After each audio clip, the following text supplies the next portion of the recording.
The research ship floated helplessly in the darkness of space. Inside, Commander Lyrics pressed her thin, glowing fingers against the control panel. Her skin flickered like a dying light bulb, showing her fear in a way her crew could understand. Without words, everything had gone wrong so fast. Just 3 days ago, they were studying a newly formed star. The Scifi people loved learning about the universe. They came from a world where the worst thing that could happen was getting caught in light rain. Their planet had no earthquakes, no storms, no dangerous animals. The scariest creature on their entire world was something like a fuzzy caterpillar that made you sneeze if you touched it. So when they built spaceships and went exploring, they thought everyone else in the galaxy would be just like them, peaceful, curious, friendly. They thought wrong. Commander, the hull is cracking, someone shouted. The voice belonged to Thymel, a young scientist on his first deep space mission. His whole body trembled, making his natural glow flicker on and off like a broken lamp. Outside their ship, 3 massive vessels circled them like hungry sharks. These were the Vorthok Raiders, where the Scifi were thin and delicate. The Vorthok were huge and covered in natural armor that looked like metal plates. They stood 9 feet tall and had 4 arms, each ending in claws that could tear through steel. "Why are they doing this?" asked Navigator Prin, her voice barely a whisper. "We told them we're just scientists. We don't even have weapons." That was the problem. The Scifi had never needed weapons. On their world, disagreements were solved by talking.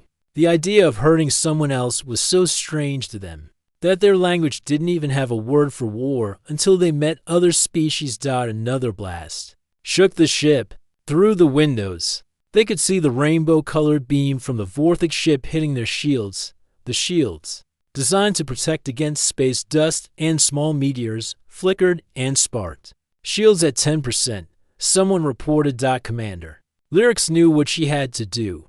It was something the Scifi had never done before. They were going to ask for help from strangers.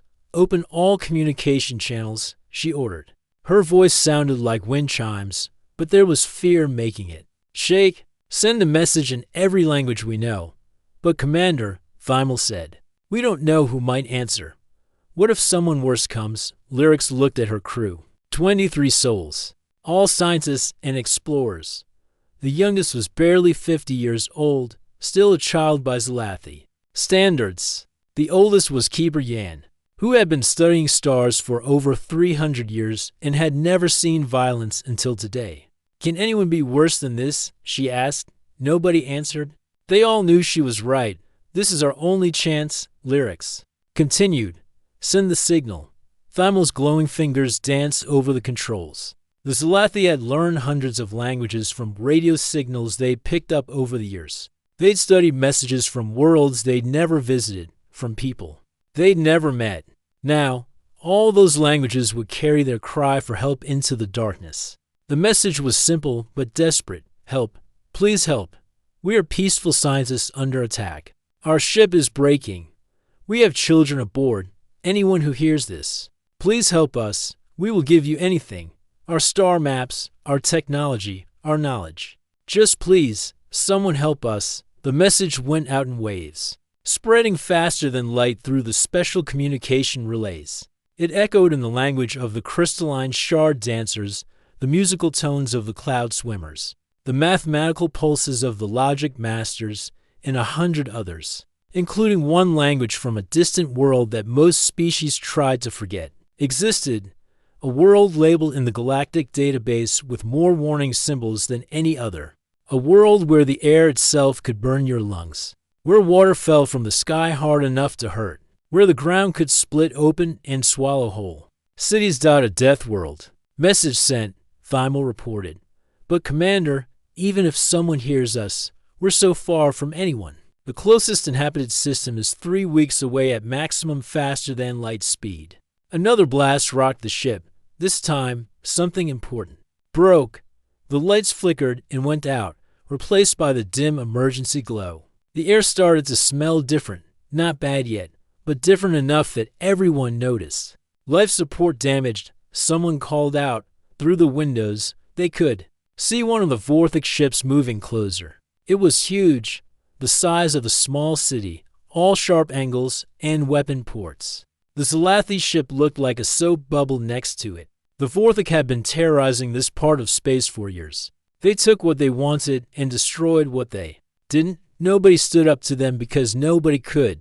They were too strong, too mean, too willing to hurt others. Incoming transmission, print announced. The main screen lit up with the image of the Vorthok commander. Its face was all sharp edges and teeth. When it spoke, the translator turned its growls into words, little glowing ones. Your call for help amuses us. Do you really think anyone will come? Even if they did, what could they do against us? We are the strongest in this sector. We take what we want, and what we want is your ship's memory core. All those star maps, all those peaceful worlds you've visited, they will make excellent targets. The transmission cut off. The Scifi crew looked at each other in horror. They hadn't thought about that. By trying to save themselves, had they doomed other peaceful worlds? Maybe. Keeper Yin spoke for the first time since the attack began. His voice was old but steady. Maybe we should destroy our memory core. Better to die than let them hurt others. It was a brave suggestion. It was also terrifying. The Scifi believed in preserving life above all else. The idea of choosing death was almost impossible for them to understand. But before anyone could respond, Thimel's console lit up. Commander, he shouted, we're getting a response to our distress signal. Already? That's impossible. Who could? I don't know. The signal is strange. It's coming from sector to 734C. Everyone went quiet. They all knew that sector. It was marked on every star map with warnings. It was the sector containing Sol 3, the Death World, the planet the humans came from. What does the message say? Lyrics asked, though she wasn't sure she wanted to know. Thimel's glow pulsed nervously as he read, message received. Hold on, we're coming. That was it.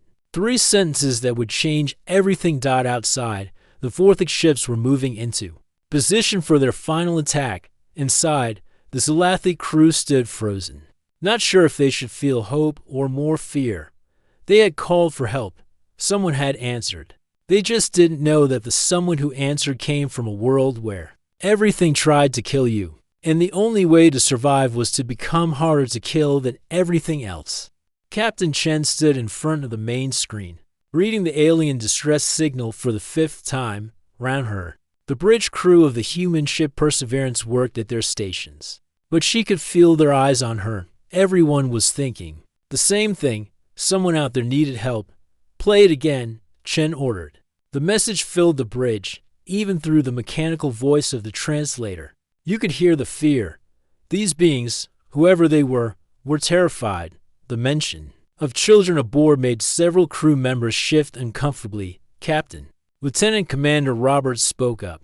He was a tall man with gray streaks in his hair, a veteran of humanity's first steps into space. That signal came from the Kepler 440 system. That's really far. How far? Chen asked. Though she already knew, 1,200 light years. Even pushing our faster-than-light drives to the limit, we're looking at a 3-week journey. Maybe more. The bridge went quiet. 3 weeks in space was a long time. 3 weeks at maximum speed was dangerous. The engines could overheat. The hull could develop stress fractures. 100 things could go wrong. But Chen kept thinking about that message. We have children aboard. Humans knew what it was like to be helpless. Their history was full of times when people called for help and no one came. They'd learned the hard way that sometimes you had to be the help you wished someone else would send. Rodriguez. Chen called to her navigation officer. Plot a course to Kepler 442. Fastest possible route, Captain, Roberts said carefully. Are we sure about this? We don't know anything about the situation. Could be a trap. Could be people who need help. Chen interrupted. That's all I need to know. She understood his worry. Humans were still new to the galactic community. They had only discovered faster-than-light travel 5 years ago. In that time, they'd learned something shocking. Most alien species thought Earth was a nightmare. The gravity that humans walked around in every day, it would crush most aliens. The temperatures humans call nice weather, too hot or too cold for most species. The fact that humans could eat things that other species classified as poison, terrifying. They called Earth a death world, and they weren't entirely wrong. All hands, this is the captain. Chen spoke into the ship's communication system. We've received a distress signal from the Kepler 440 to system. We're going to respond. I know it's far. I know it's dangerous, but someone out there is under attack, and they have children aboard. We're going to help because that's what humans do. She paused, then added, engineering. I need everything our engines can give. Medical. Prepare for potential casualties. We don't know what species we're dealing with, so prep for everything. Security teams, gear up, but remember, we're going there to help, not to scare anyone worse than they already are. That last part was important. Humans had quickly learned that their idea of normal was everyone else's idea of terrifying. A human could lift weights that would break other species' bones. They could survive injuries that would kill most aliens instantly. They needed to be careful not to frighten the very people they were trying to save, course laden. Captain, Rodriguez reported, but at this speed, we'll be pushing our engines hard. Chief Peterson says he can keep them running, but he's not making any promises. Chen smiled. Chief Peterson had kept engines running with nothing but determination and creative swearing. If he said he could do it, he'd do it. Torres, she called to her communications officer. Send a reply to that distress signal. Let them know we're coming. What should I say? Chen thought for a moment. These beings were terrified, maybe dying. They needed hope, but not false promises. Keep it simple. Message received. Hold on. We're coming. That's it. As Torres sent the message, Roberts moved closer to Chen. Captain, can I ask you something? Go ahead. Why are we really doing this? 3 weeks through deep space, burning through fuel we can't replace easily, risking our ship and crew for complete strangers? Chen looked at him, then at the star map showing their destination. You remember when we were kids, before we knew aliens existed. Remember all those movies about what would happen if aliens came to Earth? Yeah, usually didn't end well for us, right? Because we always assumed any species advanced enough to reach us wouldn't care about us. They'd see us as primitive, worthless, something to conquer or ignore. Chen turned back to the screen. But what if we get to choose what kind of species we are? What if we get to decide that we're the ones who show up when someone calls for help? Roberts was quiet for a moment. Then he nodded. Engineering's going to need all hands to keep us moving at this speed. I'll organize repair crews. As he left, Chen remained on the bridge, watching the stars streak by as they jumped to faster than light speed. The ship shuddered slightly. They were already pushing it hard. 3 weeks. They had to hold together for 3 weeks, round her. The crew worked with the kind of focused energy that humans were famous for, or infamous. Depending on who you asked, most species needed lots of rest. Humans could push themselves for days. When they had to, most species avoided discomfort. Humans sometimes seemed to seek it out, calling it training or building character. Captain, Ensign Park called out. I've been analyzing the distress signal. The language structure suggests a highly peaceful species. Their word for help appears in their language more than their word for danger, meaning they're probably not used to conflict, whatever's attacking them.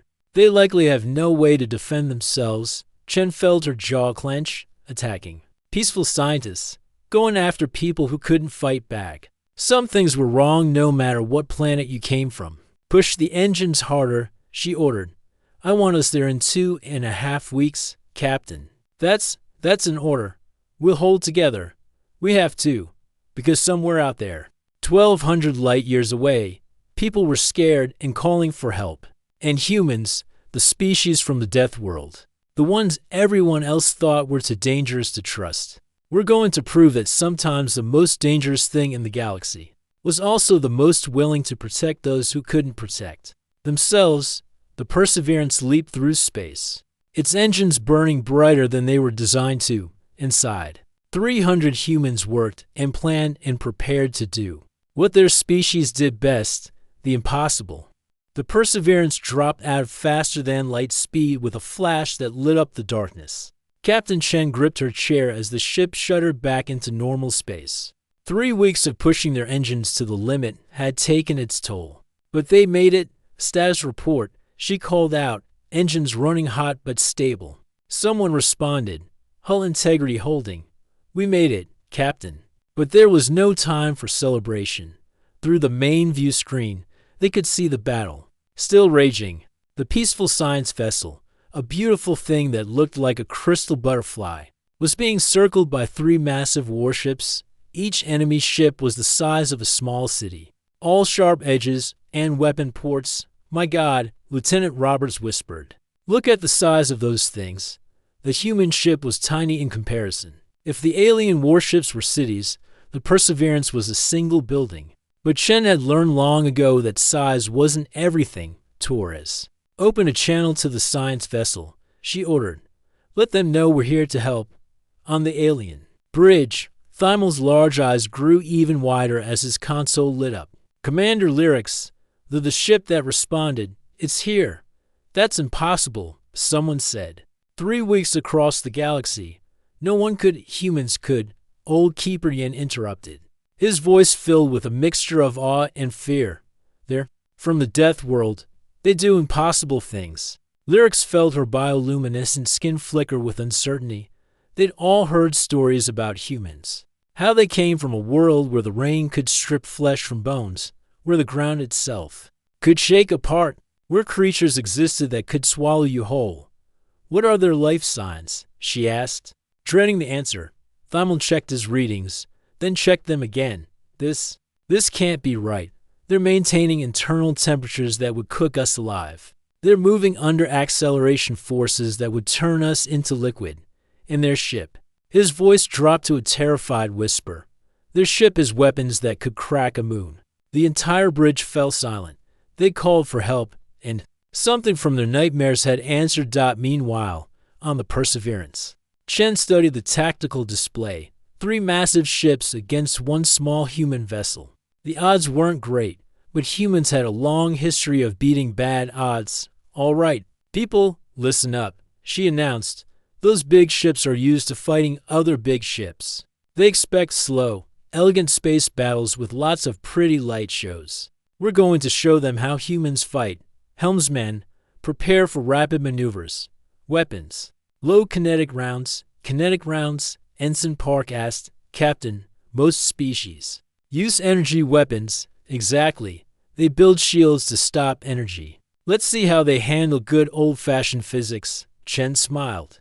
But it wasn't a particularly nice smile. A chunk of metal moving at 10% light speed doesn't care about your fancy shields. Incoming transmission from the lead enemy vessel, Torres announced.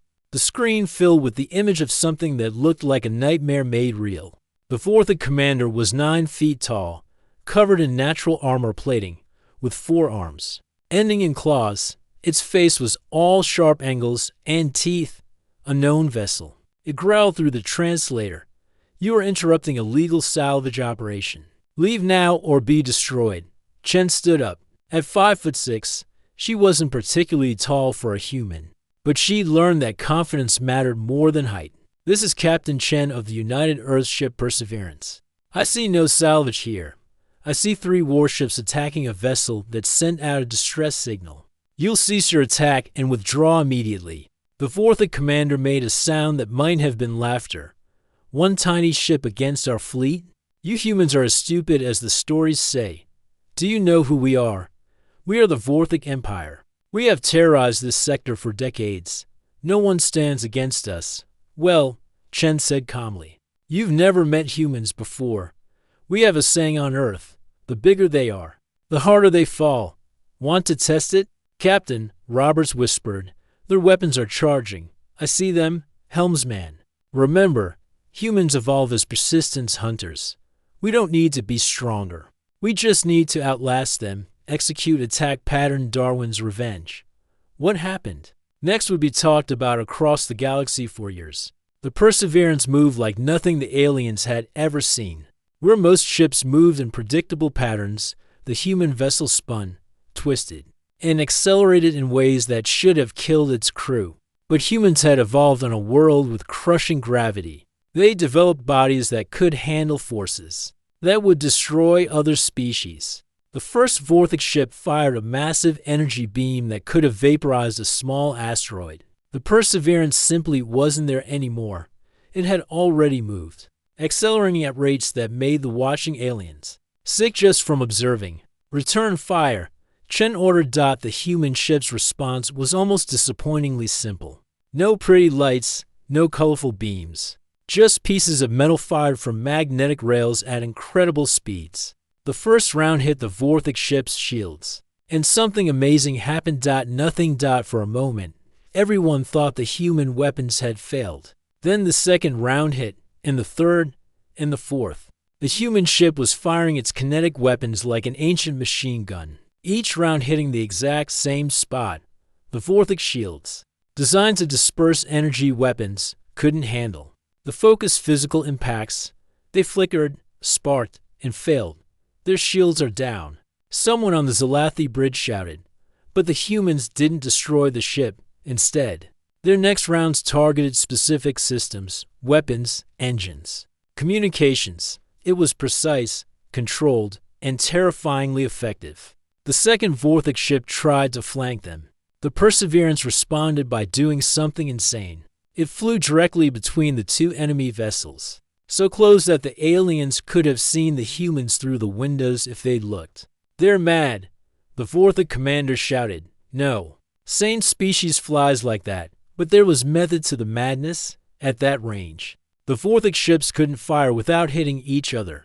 Meanwhile, the human point defense systems, designed to shoot down micrometeorites while traveling at high speed, proved equally effective at disabling weapon ports. In 20 minutes, it was over. 3 massive warships that had terrorized the sector for decades were floating helplessly in space, their weapons destroyed, their engines offline.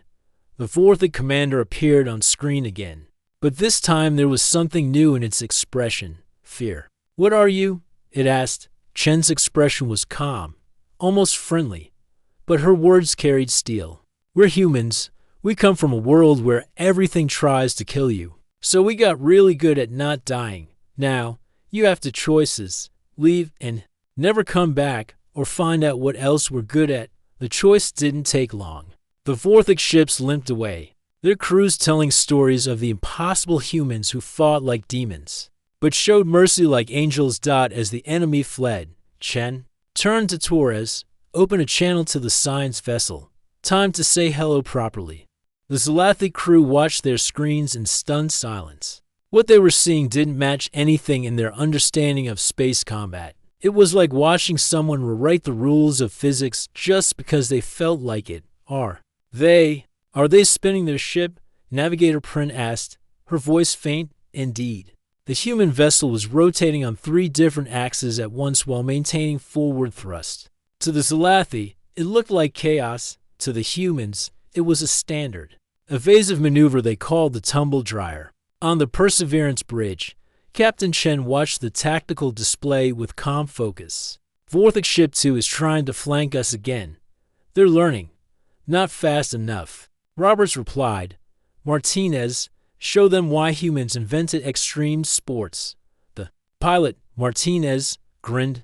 Back on Earth, she'd been a stunt pilot before joining the space program. "With pleasure, everyone hold onto something." What happened next made several Zalathi crew members close their eyes. The Perseverance suddenly reversed thrust while maintaining its spin, essentially flying backwards at thousands of miles per hour while rotating like a thrown football. The pursuing Vorthik ship, expecting them to keep running forward, overshot completely. "Fire rear tubes," Chen ordered. More kinetic rounds shot out, catching the Vorthik ship from behind. It was like watching someone get hit by invisible hammers. Each impact was precisely calculated to disable, not destroy. But the Vorthik weren't done. The third ship, learning from its companions' mistakes, tried a different approach. It launched fighters, dozens of small, fast-attack craft that swarmed toward the human vessel. "Multiple small targets incoming," someone reported. 30. No, 40 fighters. Thymel, watching from the Zalathi ship, felt his heart sink. "They're outnumbered 40 to 1. How can they possibly?" He never finished the sentence. The human ship's point defense system activated. These were weapons designed on a world where humans had to worry about everything from micrometeorites to space debris to old satellites. The system could track and destroy thousands of targets simultaneously. 40 fighters might have overwhelmed other ships. To the human systems, it was barely a warm-up, rapid-fire projectiles. Each no bigger than a marble, but moving at incredible speeds, filled space around the Perseverance. The fighters tried to dodge, but it was like trying to fly through rain without getting wet. Within seconds, their engines were disabled, weapons destroyed. Pilots left floating helplessly in their cockpits. All fighters neutralized, Roberts reported. No casualties. They'll be fine once someone picks them up. That was the part that amazed the watching aliens most. The humans could have destroyed everything. Instead, they were performing combat surgery, removing threats with precision that seemed impossible. But the Vorthik had one more surprise. "Captain," Torres called out, "I'm picking up a distress signal from the Vorthik flagship. They're saying they have prisoners aboard, other species they've captured." The bridge went quiet. This changed things. "Can you confirm?" Chen asked, scanning. "Yes, ma'am. I'm reading at least 20 different life signs that don't match Vorthik biology. They're telling the truth." The Vorthik commander appeared on screen again, its tooth-filled mouth twisted in what might have been a smile. "Not so eager to shoot now, are you? Humans, we have 40 prisoners aboard. Attack us, and they die with us. It was a good trap. Most species would have been forced to back down." The Vorthik had clearly done this before. They just hadn't done it to humans before. Chen stood up slowly. "Roberts, remember that thing we practiced last month? The one you said was too crazy to ever actually use?" Roberts' eyes widened. "Captain, you can't be serious. We were just messing around. Well, now we get to see if it works. All hands, prepare for Operation Fly Swatter." On the Zalathi ship, Commander Lyrics turned to her crew. "What's Operation Fly Swatter?" Nobody knew, but they were about to find out. The Perseverance accelerated toward the Vorthik flagship. The enemy commander laughed. "Are you surrendering, humans? How disappointing." But the human ship didn't slow down.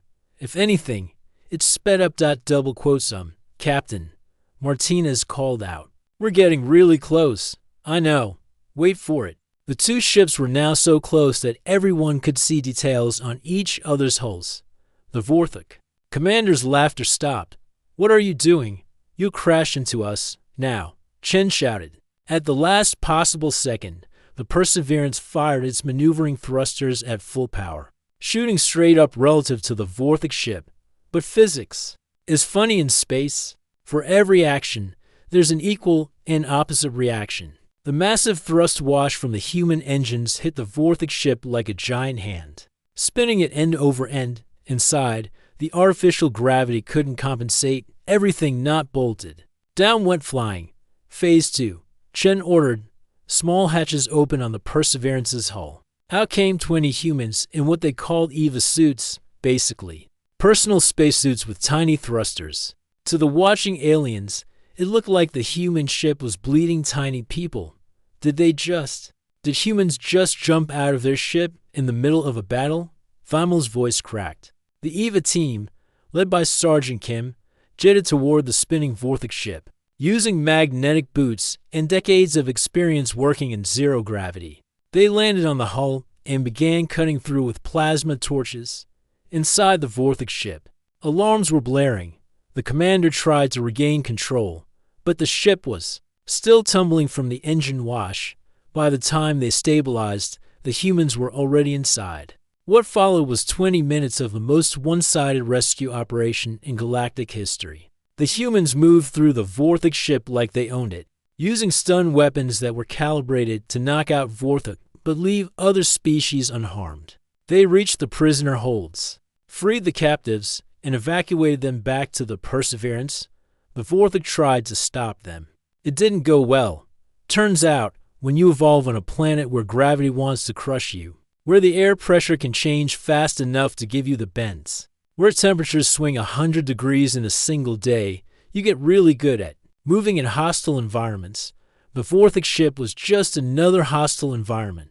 By the time it was over, all 40 prisoners were safe aboard the Perseverance. The Vorthik crew was locked in their own prisoner holds, and the humans were back on their ship like nothing had happened. The Vorthik commander, now speaking from inside a cell on his own ship, had only one question. What are you people? Chen's answer was simple. We're humans. We grew up on a planet that tries to kill us every day. You thought that made us monsters. But really, it just made us really good at solving problems. Your problem was thinking we'd fight like everyone else. Our solution was to not fight at all. We just relocated you. As the defeated Vorthik fleet limped away, stories would spread across the galaxy. Stories of the humans who fought without killing, who saved those who couldn't save themselves, who treated the vacuum of space like a minor inconvenience. The Deathworlders had shown their true nature. They were dangerous, yes, but not in the way anyone expected.